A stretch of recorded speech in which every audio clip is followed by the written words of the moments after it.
Hello guys, good morning. So welcome back to my YouTube channel. This is Autoboyson. So nandito na naman tayo sa mining site dahil may re-rescue naman tayo itong panibagong natin unit na da-diagnose. So ang issue nito guys, pag malamig, okay yung power ng makina. Pag uminit na yung makina, naglo-low power na siya. So ano ba yung kailangan na i-check dito at palitan na parts. So ikutan muna natin para ma-check natin kung okay yung mga connection dito, walang mga ginlaw nila o walang nakalimutan switch on or ginalaw, ganun. So yan yung first step natin. Ikutan yung truck, check yung battery kung naka-on, yung mga hangin o tubigan kung naka-close, at check natin yung fuel kung may laman. So yun ang natin. So ikutan muna natin bago tayo sumampa doon para sa diagnosing. So sundan nyo lang guys yung video dahil marami kayong matutunan dito ng low power na to, lalo na pagka mainit at lalo na pag may laman siya sa kanyang load. So kung may laman, low power. Walang naman, mataas ang power. So yun, panoorin nyo guys. This is Autoboyson. So sharing is caring lang. So sa mga baser natin dyan, manood na lang muna kayo dahil si Autoboyson na busy dito sa rescue sa mining site. At pagkatapos nito, dalawang sasakyan pa yung check natin, yung pick up at yung van.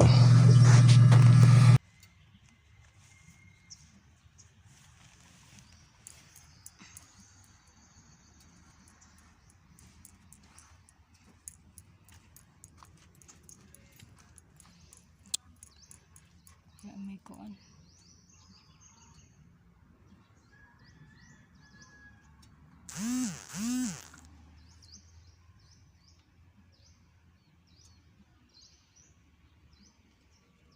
So dito guys, may nakita tayong air filter. So baka nagpalit sila ng air filter. Nakita natin dito sa dam site. Yan, pero medyo bago pa yung air filter. Sayang naman ito. So ating kukunin yan. At dito nga guys, sinalangan na natin ng computer para ma-scan muna natin kung may mga history siyang code, trouble code. At ito pinindot-pindot na natin para malaman natin. So nahirapan tayo makapasok sa system dahil with Chai engine to at Chinese manufacturer ang gumawa nito. So sundan nyo lang yung video kung may makita tayo. Alam ko ako. Kailangan lang ba siya magbaon ng Wi-Fi.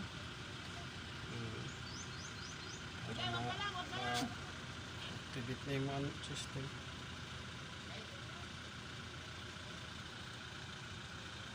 Nakadetect siya, pero di siya nakadetect siya ng error, pero di sila maka-perform.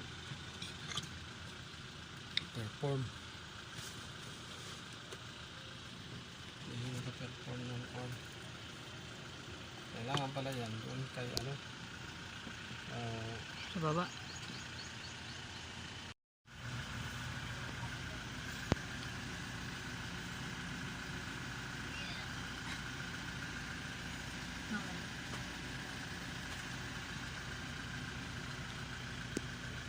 Yan basa.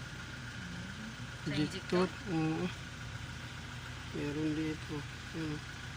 Basa.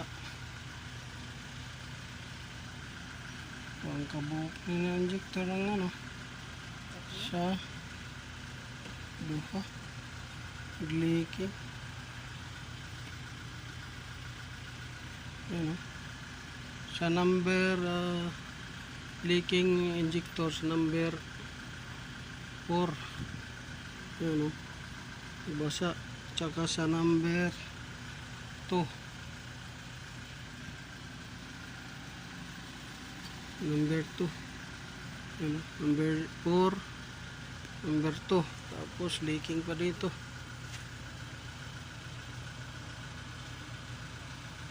Puro mo yun leaking.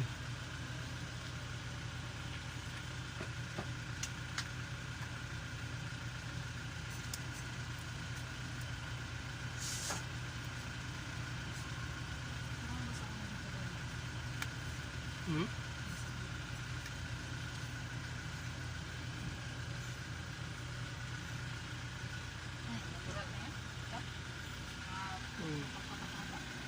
Ito yung crankshaft dito. Crankshaft sensor.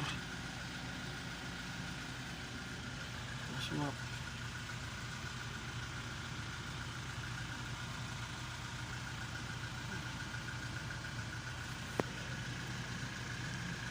Magnetic.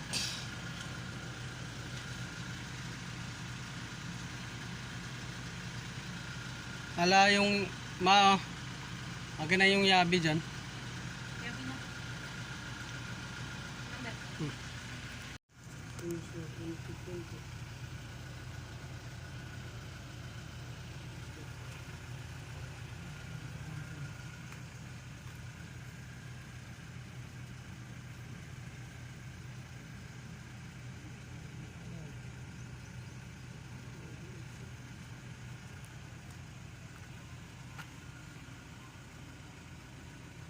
Ano na ko?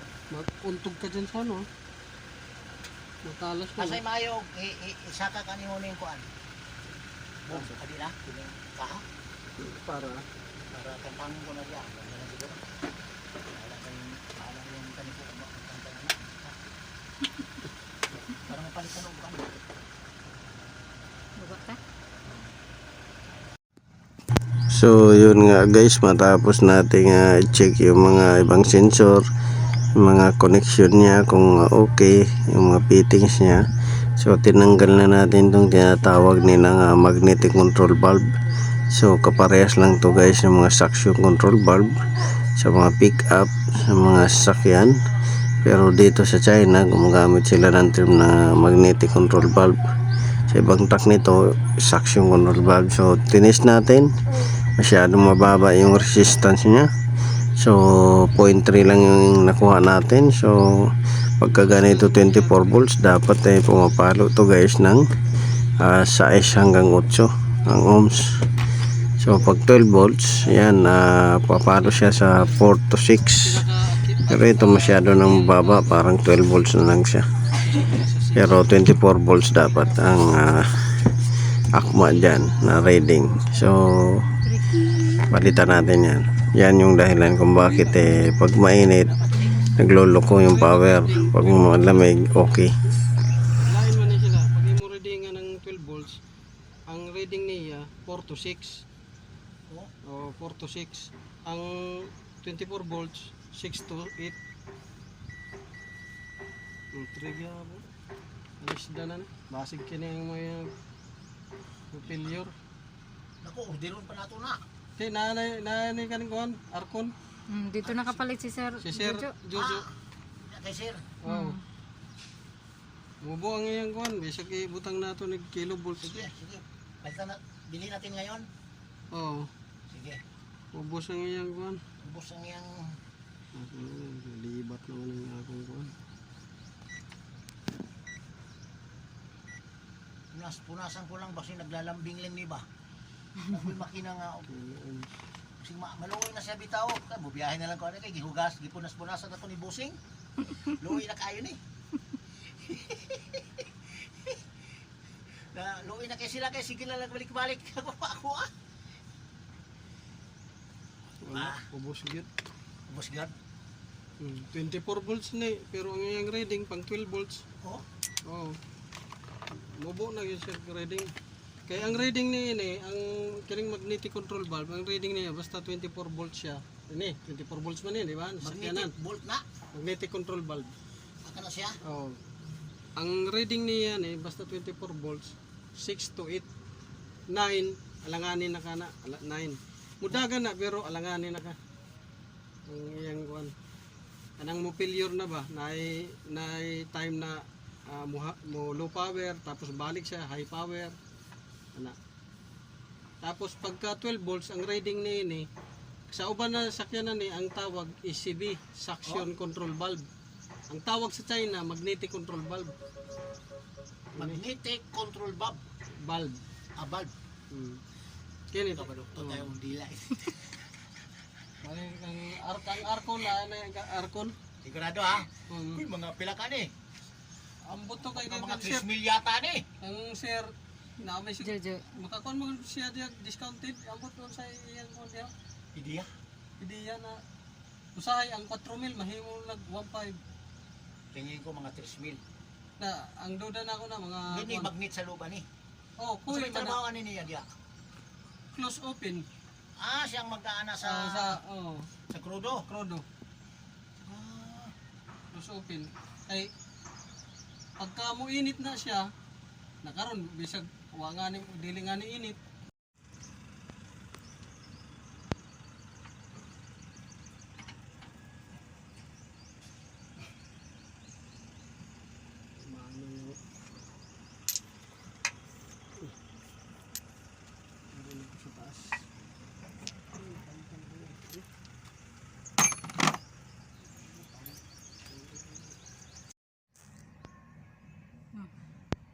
Basa. Basa. Kaso yan yung nuts ko. Dala niyo ilan eh. Ha? Dala niyo yung platform na to. Green? Nandyan. Andiyan mo yung bag natin. Yung backpack nandyan.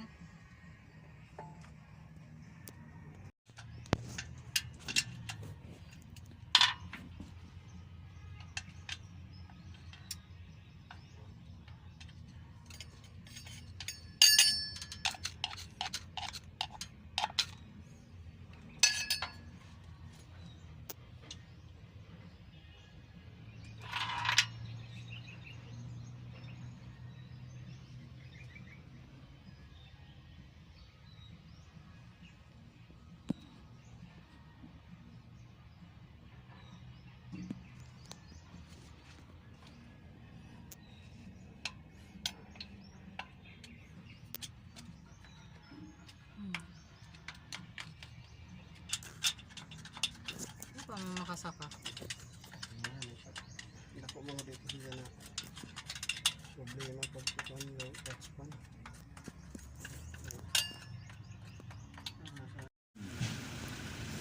Walang nakalagay. Walang number siya. Boss lang naman. Gusto lang nakalagay, ulurom eh. Parang Parang replacement din siya. original ganyan. Okit yung boss niya. Hindi yung ganito, pintura. Print lang. Ganon. Okit. Nabubura. Original. Original. Original. Pero kung pwede naman siguro to, di laban na. Pahanap na lang ng original yan sa Hindi, Ano? maghanap tayo ng alas ito. So 5 yan, kay Kwan, utang. Sa lunis ko. Sa lunis. ano? Yan. Kasi utang. Oh, dili, may nakalagay talaga sa listahan nila. Sa mga list of product nila sa computer. So ito guys, nagpalit tayo ng magnetic control valve. Yan. Luma yan guys. So kakabit natin yung bago para gumana. So after natin may kabit guys, ito na. Mataas na yung power niya, hindi na siya nagluluko. Matagal na natin yung pinandar, pero hindi siya nagluluko. Mataas yung power niya. Yan o. May power na siya guys. So ganun lang guys. So ang ano niyan ay palit ng magnetic control valve. Minsan naman yung relief valve, pero ang problema nito hindi naman siya hard starting. Pagka hard starting yan, relief valve tsaka pressure switch sensor. So okay na guys, road test na natin to.